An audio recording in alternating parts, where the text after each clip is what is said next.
kita mengucapkan kalimat Alhamdulillahirabbil alamin.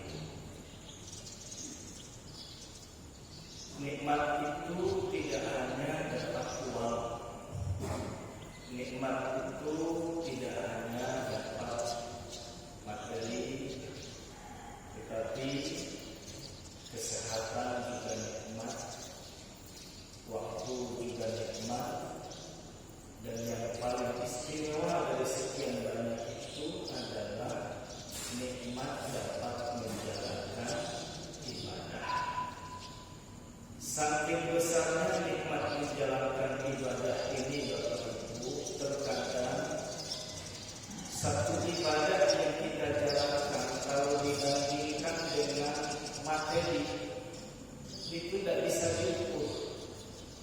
Bahkan materinya itu seluruh isi dunia ini dibandingkan dengan nikmat suatu ibadah yang kita kerjakan, itu kalah dunia dari sisinya.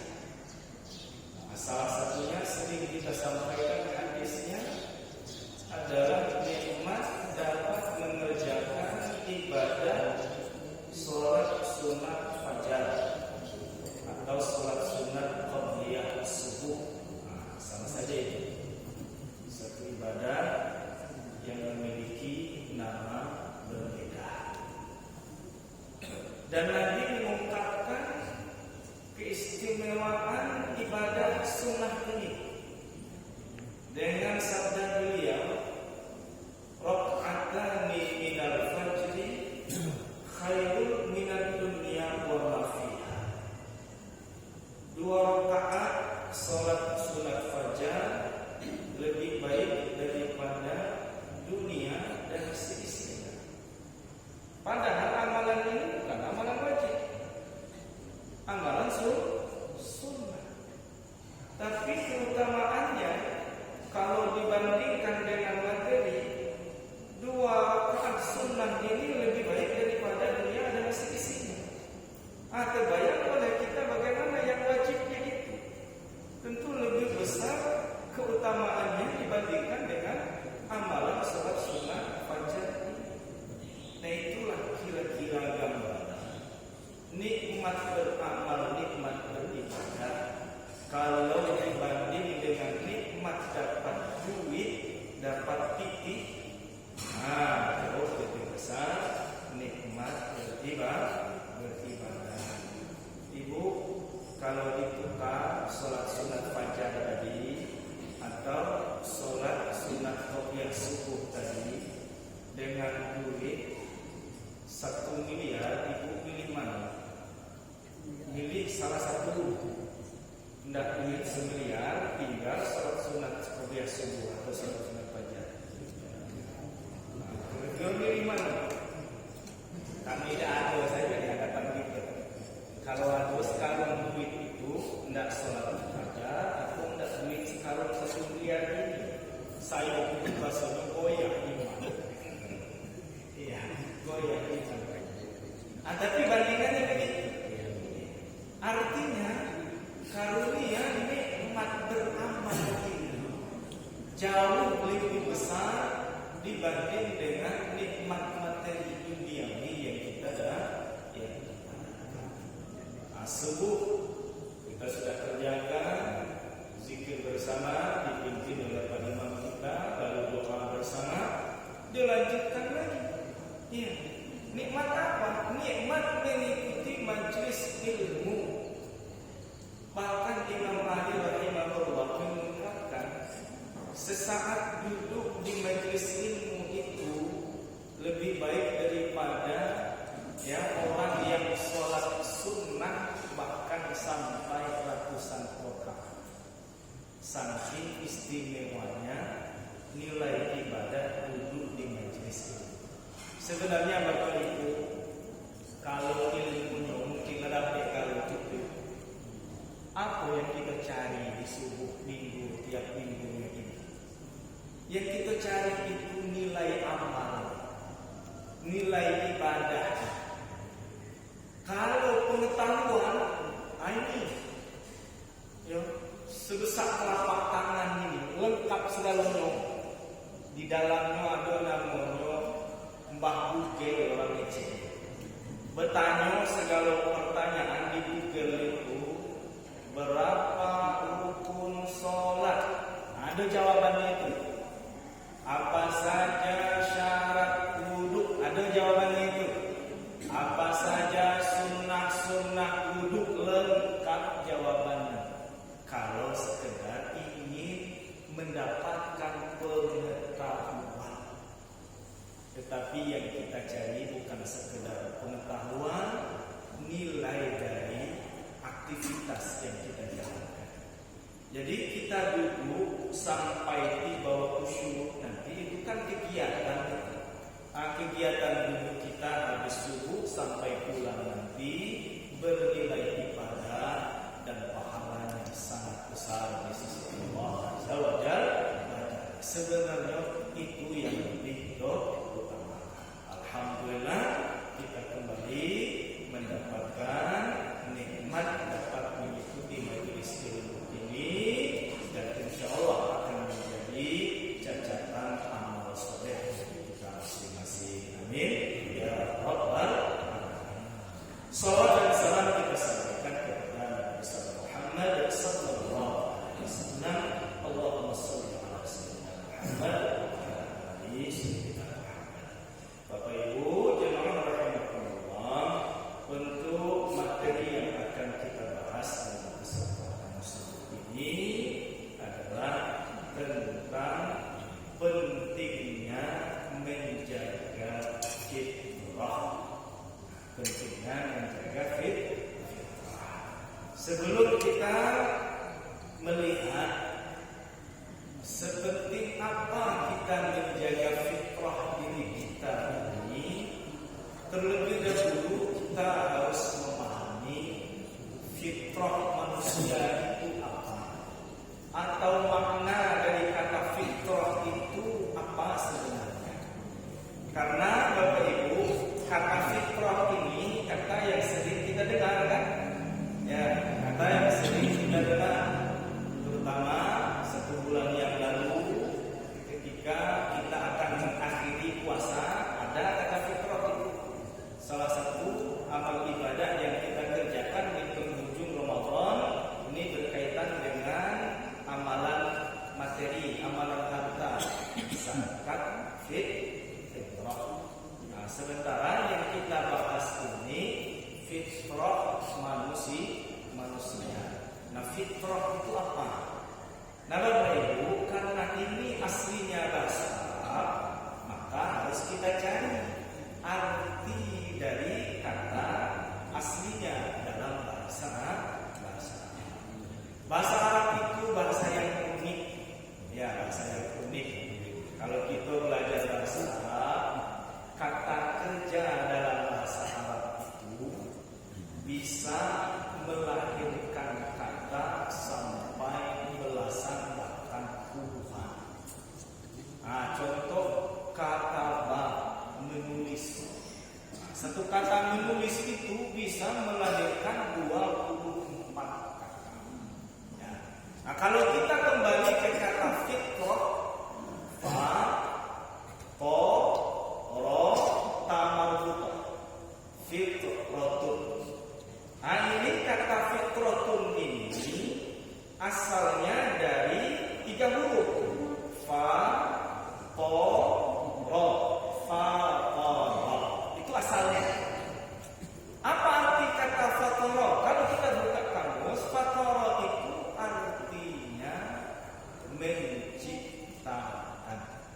Artinya membuka, mencipta. Nah, jadi kita ambil makna menciptakan. Itu arti fatoro. Makanya di dalam Al-Quran itu ada satu nama surat. Nama surat ini terambil dari Fatara. Surat ke-35, surat Fatir. Kita lihat apa arti Fatir itu. Yang mencipta. Fatir isim fa'il dari kata kerja Fatara. Nah, yang mencipta. Sedangkan fitrah masdar dari fatara. Kalau masdar itu punya makna gambaran keadaan. Ya, gambaran keadaan tergantung kata kerjanya. Apa kata kerjanya? Ini berbicara tentang penciptaan. Jadi fitrah itu adalah gambaran penciptaan. Nah, bagaimana dengan gambaran penciptaan makhluk yang bernama manusia? Bagaimana keadaan penciptaan makhluk yang bernama manusia? Kalau dikaitkan dengan fitrah itu merupakan gambaran penciptaan manusia, maka ulama mengartikan kata fitrah itu dengan arti tohara, suci atau bersih. Kenapa penciptaan manusia itu digambarkan keadaannya dengan suci atau bersih? Karena manusia tercipta menurut fitrah Allah. Kalau fitrah ini disandarkan dengan Allah, sudah jelas Allah itu maha suci. Nah, kita lihat Allah itu menyandarkan penciptaan manusia menurut fitrahnya. Surat Rum ayat 30. Fa'aqim wajhaka lid-dini hanifa, hadapkan wajahmu kepada agama Allah yang hanif, yang lurus. Apa agama Allah yang lurus itu? Islam. Sudah itu. Kita sudah menghadapkan diri kita kepada agama Islam. Yang kedua yang diperintahkan oleh Allah, fitrah Allah. Tetaplah kamu di atas fitrah Allah. Kenapa harus kita tetap di atas fitrah Allah? Allati fatara nas 'alaiha. Karena menurut fitrah itu Allah menciptakan manusia. Jadi manusia ini tercipta dari fitrah Allah. Makanya ulama memaknai kata fitrah ini dengan makna suci. Itu sebab ketika baru saja lahir manusia di dunia ini digambarkan oleh Nabi, kullu mauludin yuladu ala fitrah. Setiap bayi yang lahir di dalam keadaan suci. Jadi itulah fitrah manusia, keadaan penciptaan awal kita ini berada dalam keadaan suci, berada dalam keadaan bersih. Nah, karena bersih, nanti tempat kembalinya jika manusia itu kembali dalam keadaan bersih, disiapkanlah tempat yang bernama surga. Dan itu sudah ada percobaannya. Moyang kita awal diciptakan Nabi Adam itu bersih, tidak ada noda pada dirinya. Hawa bersih, tidak ada noda pada dirinya. Maka dicobalah untuk ditempatkan jiwa yang bersih itu di dalam surga. Tetapi beberapa waktu setelah itu jiwa yang bersih ternodai.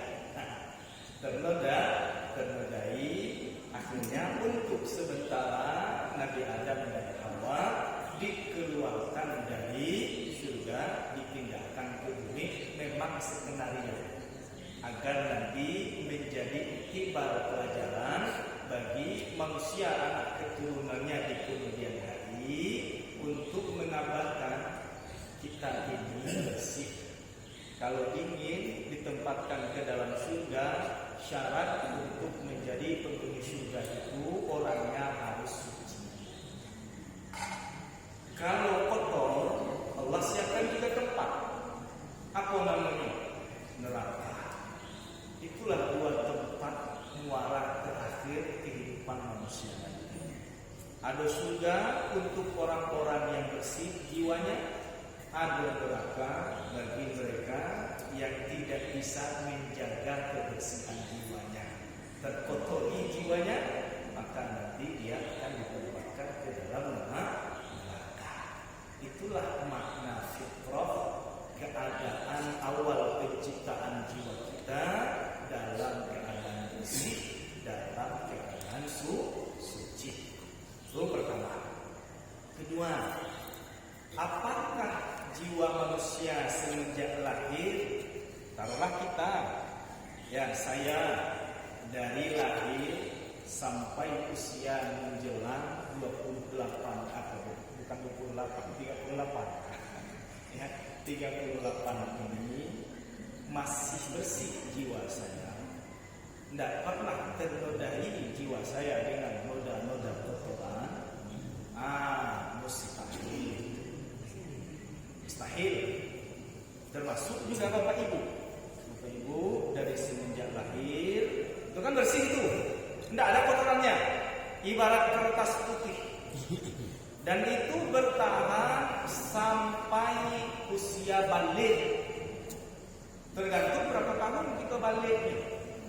Kalau ibu-ibu misalkan baliknya di usia 12 tahun, berarti dari tahun 1 sampai umur 12 keadaan jiwa ibu-ibu seperti baru dilahirkan, bersih, tidak ada kotoran yang menempel padanya. Setelah balik sampai kini tidak ada rasanya orang itu yang tidak pernah terkena kotoran-kotoran dosa. Kenapa? Karena Nabi sudah mengatakan semua manusia itu bersalah. Kesalahan inilah yang menyebabkan jiwa kita yang bersih tadi kena noda yang namanya dosa. Jadi dengan demikian dipastikan tidak ada manusia yang tidak pernah terkena kotoran dosa. Semua kita punya noda kotoran pada jiwa kita masing-masing.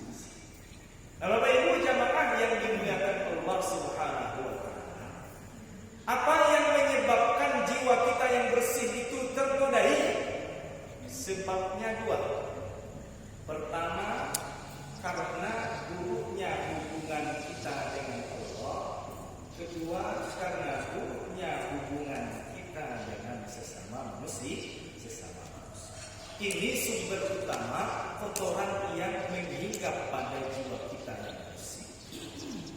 Kalau buruk itu berarti ada aturan-aturan yang Allah tetapkan yang kita langgar. Ada perintah-perintah yang Allah tetapkan yang tidak kita kerjakan. Itulah yang disebut dengan dosa. Ya, dosa. Kata Rasulullah, inna al-abdal mu'min idza aznaba dzamban nakata fi qalbihi nuqata sauda. Seorang hamba yang beriman ketika dia berbuat satu dosa, maka menempellah pada hatinya itu satu titik. Fa inna bahwa nasaha saqula minha qalbu.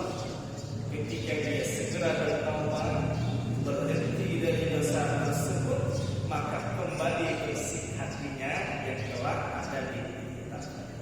Tapi kalau tidak melakukan taubat, tidak berhenti dari dosa yang dilakukan, dibiarkannya saja dosa itu tanpa dia beristighfar, tanpa dia memohon ampunan, dibiarkannya saja. Di waktu yang lain ngulang kesalahan yang sama, nambah lagi di hitam.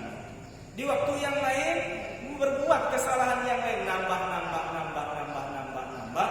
sehingga kertas yang tadinya putih berubah hitam sekali. Hitam sekali.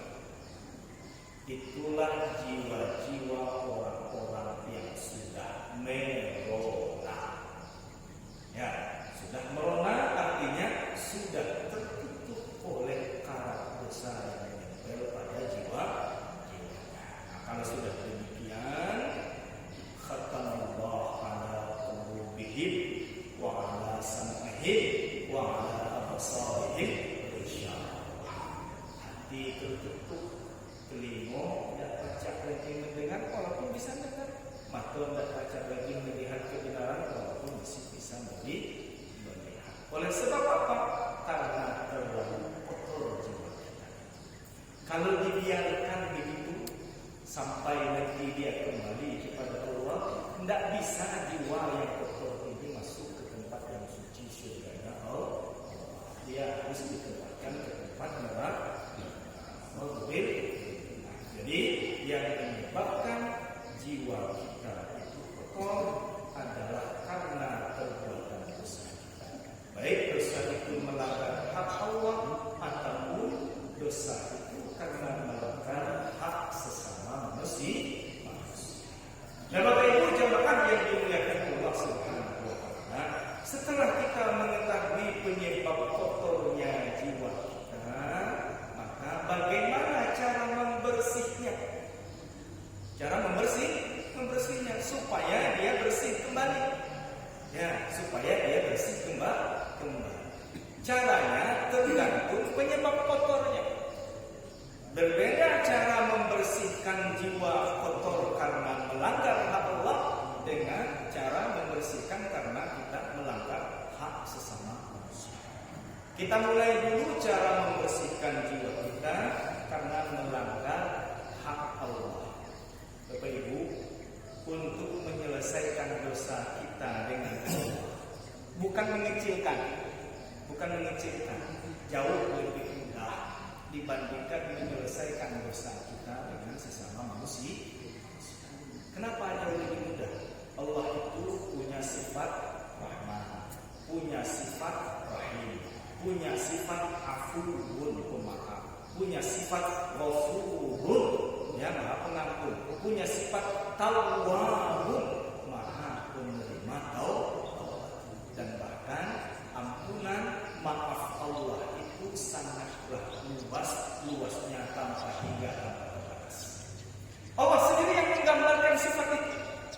Dia panggil manusia yang jiwanya sudah kotor terlanjur itu. Ya bani Adam, innaka ma da'awtani wa rajawtani ghafartu laka wa la ubali ma kana minka. Wahai anak Adam, selama engkau berdoa berharap kepadaku, aku ampuni dosamu dan aku tidak peduli dosa apa yang kau lakukan. Ya bani Adam, lau balagat dzunubuka 'ala as-sama'. Wahai anak Adam, kalau dosamu itu sudah menjulang tinggi setinggi langit, summa astaghfartani, kemudian engkau beristighfar memohon ampun kepadaku, ghafartu laka, aku ampuni. Ya anak Adam, lau ataitani bi qurabil ardi khataya. Wahai anak Adam, kalau engkau datang kembali kepadaku dengan membawa dosa sepenuh bumi, malam tusyrik bi syai'an. Syaratnya selama engkau tidak berbuat syirik kepadaku, la ataituka bi qurabiha maghfirah. Aku sambut kedatanganmu yang sudah berdosa sepenuh bumi itu dengan menyiapkan ampunan seluas bumi. Nah, itulah luasnya ampunan Allah. Tetapi seluas apapun ampunan Allah, kalau yang bersangkutan tidak ngambil, tetap saja dia tidak akan mendapatkannya. Lalu bagaimana cara mendapatkannya? Mudah. Berdasarkan hadis qudsi ini, 3 jalan untuk meraih ampunan Allah yang luas. Jalan pertama, lewat doa. Ma da'awtani wa rajawtani. Selama engkau berharap meminta ampunan kepadaku, aku ampuni. Itu cara pertama mendapatkan ampunan Allah, dengan cara berdoa. Bapak Ibu, kalau kita buka Al-Quran, kita akan menemukan banyak kalimat doa yang terdapat di dalam Al-Quran. Kurang lebih 26 sampai 27 doa-doa yang terdapat di dalam Al-Quran. Sebagian besar doa di Al-Quran itu, kalau kita lihat artinya, ternyata sebagiannya doa minta ampunan.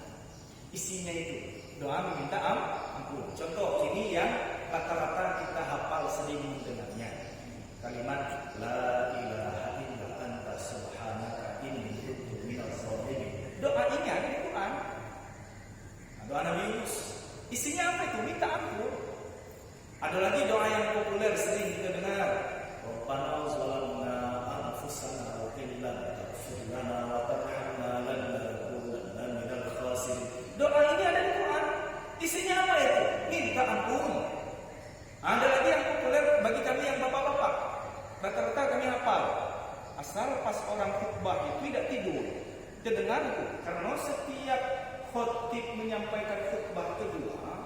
ayat ini selalu dibaca. Isinya doa. Rabbana ighfir lana wa li ikhwanina alladzina sabaquna bil iman. Isinya apa itu? Minta ampun. Jadi apa yang bisa kita pahami terkait dengan doa ini memang tidak dibatasi.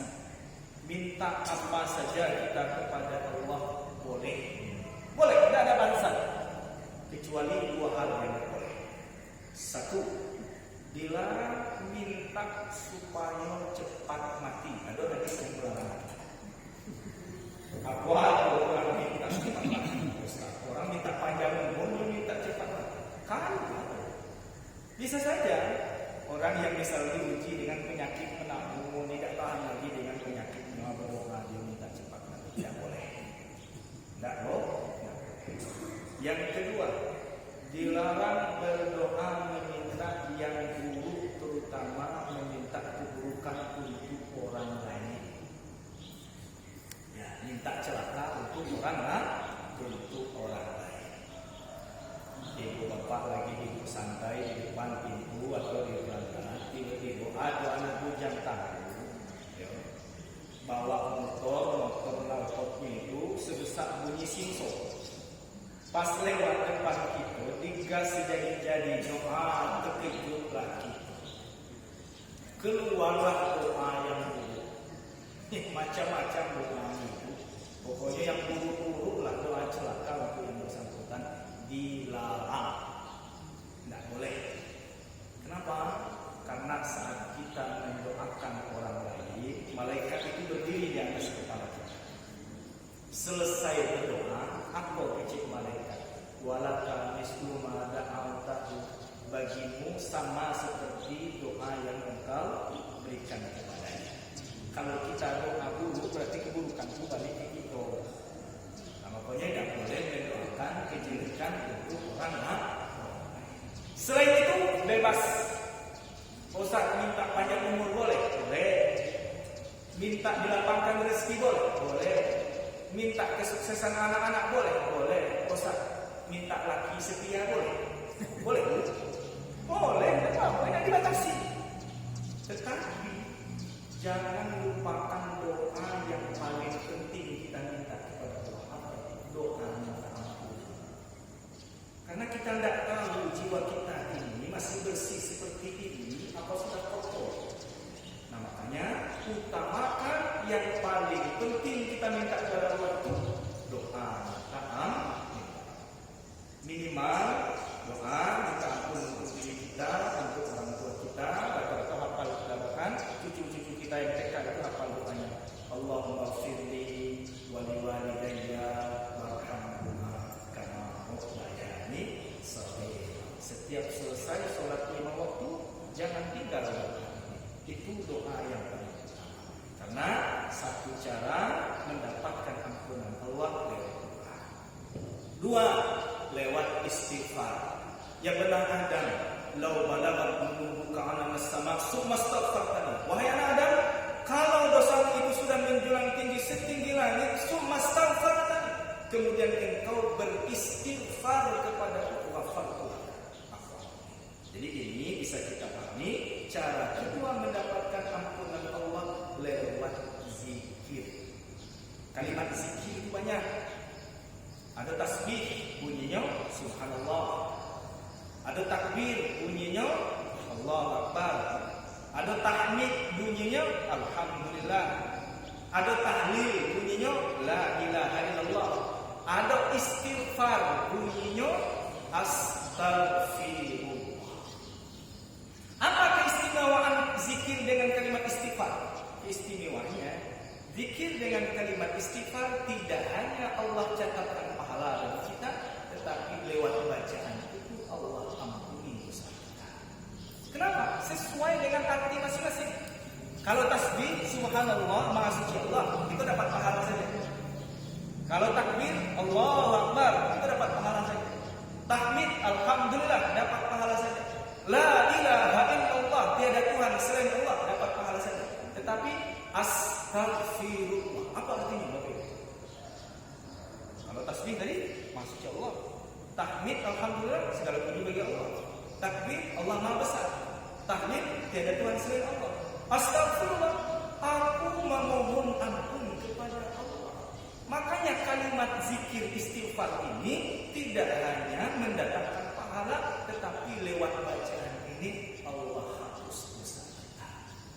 Itu sebab untuk zikir istighfar ini sehari Nabi itu minimal 70 sampai 100. Wallahi inni la astaghfirullah wa atubu ilaihi fil yaum aktsar min 70 marrah dan riwayat yang lain bi ahmar.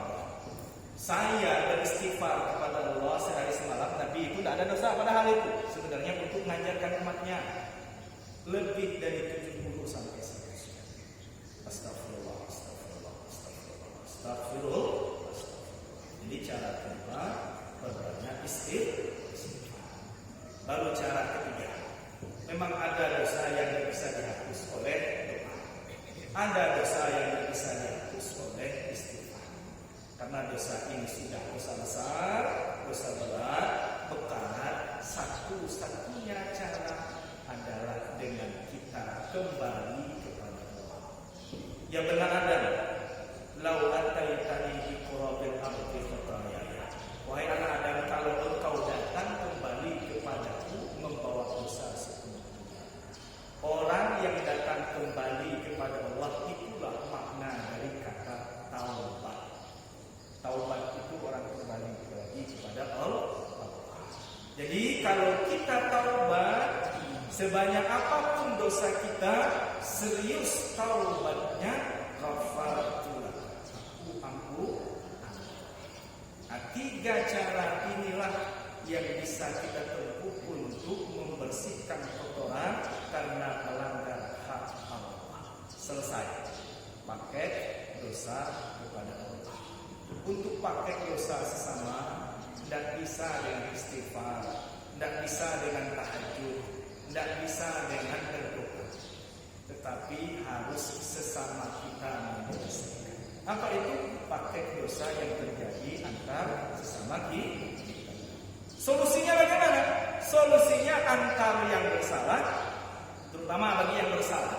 Yang bersalah harus datang kepada korbannya untuk meminta maaf.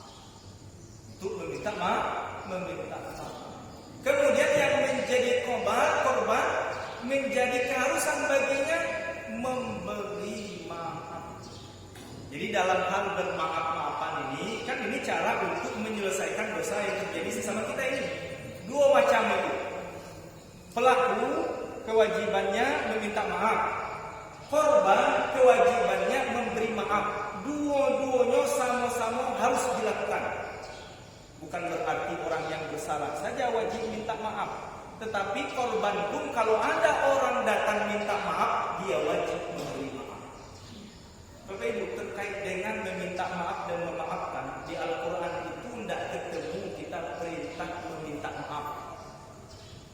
Kenapa meminta maaf tidak ada perintahnya di dalam Al-Quran? Karena orang bersalah itu sudah kewajibannya datang meminta maaf. Jadi tidak perlu diperintah lagi. Yang berat itu memberi maaf. Memberi maaf yang berat. Ya. Apalagi kesalahan itu sudah berulang-ulang. Berbuat salah pertama, datang dia minta maaf, kita maafkan. Sudah itu ngulang lagi yang kedua, datang minta maaf, kita maafkan. Ngulang yang ketiga, tidak ibu maafkan itu. Kalau ibu bersumpah penyanyi, demi langit dan bumi, aku bersumpah dirimu tak mungkin lagi kumaafkan. Karena menjadi orang pemaaf itu berat. Ya, berat. Makanya di Al-Quran itu ada 4 ayat berbicara tentang maaf memaafkan, isinya perintah memberi maaf. Wal ya'fu wal yasfahu, hendaklah kalian memberi maaf, hendaklah kalian lapang dada. Ala tuhibbu ayyaghfirallahu lakum, bukankah kalian juga mau mendapatkan maaf dari Allah? Kalau kalian mau mendapatkan maaf dari Allah, padahal kalian salah kepada Allah itu berkali-kali, bukan 3 kali saja.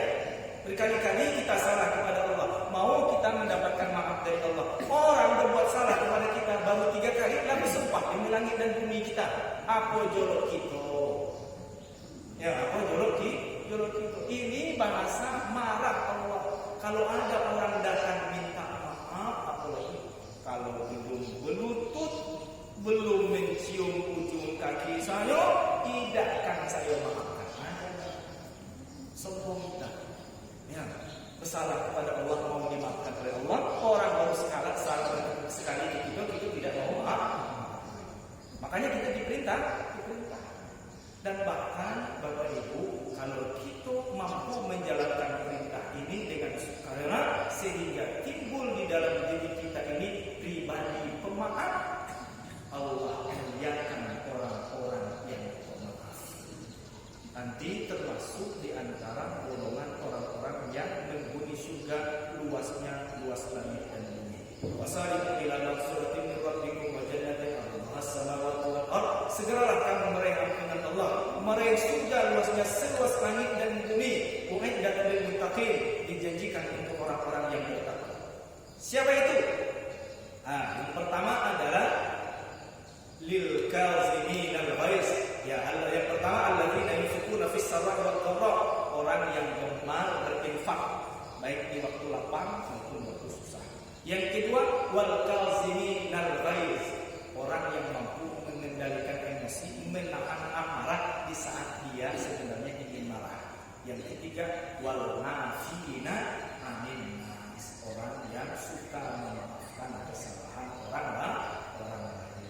Jadi Bapak Ibu, kalau kita ingin dimaafkan, maka jadilah pribadi pemaaf.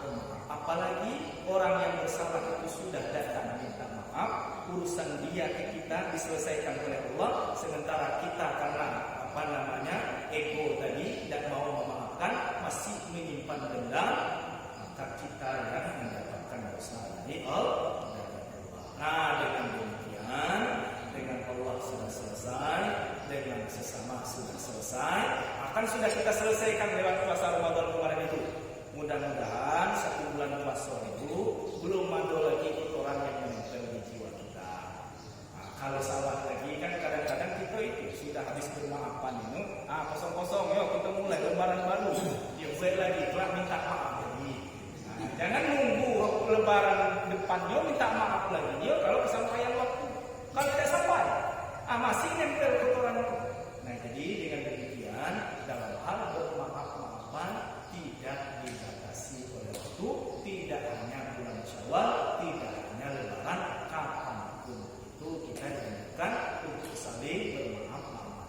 Bahkan Bapak Ibu, bersalaman saja kita dengan hati yang lapang, itu Allah sudah bersihkan dosa-dosa yang terjadi antara dua belah pihak. Ma min muslimani yaltaqiyani fayatasafahani illa ayyaghfirallahu lahuma qabla an yatafarraqa. Tidaklah dua orang muslim bertemu sama-sama hati lapang, salaman, sebelum dua tangan itu berpisah, Allah sudah mengampuni dosa yang terjadi.